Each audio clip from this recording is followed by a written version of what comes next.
Hello दोस्तों, भारतीय संविधान के अंतर्गत 22 भाग वर्णित हैं, जिन 22 भागों में 395 अनुच्छेद दिए गए हैं। इन 22 भाग की अगर हम बात करें तो इस शॉर्ट्स में हम 10 भागों की बात करेंगे। तो भाग 1 के अंतर्गत भारत और उसका संघ राज्य क्षेत्र वर्णित है, जो अनुच्छेद 1 से 4 तक है।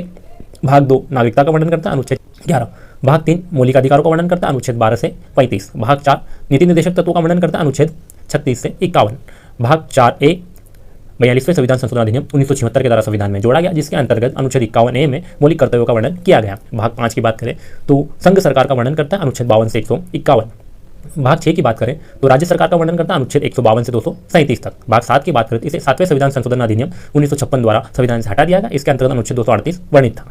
भाग 8 की बात करें तो इसके अंतर्गत केंद्र शासित प्रदेशों का वर्णन है, जो अनुच्छेद 239 से 245 तक 242 तक वर्णित है।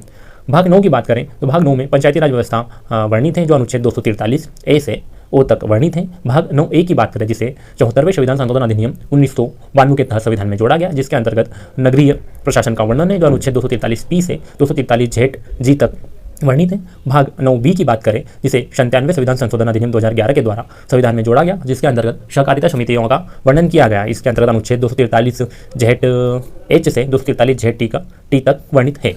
भाग 10 की अगर हम बात करें तो इसके अंतर्गत अनुसूचित जनजाति क्षेत्रों के प्रशासन का वर्णन किया गया, जिसके अंतर्गत अनुच्छेद 244 और 244A वर्णित है। ये हमारे भाग 10 कंप्लीट।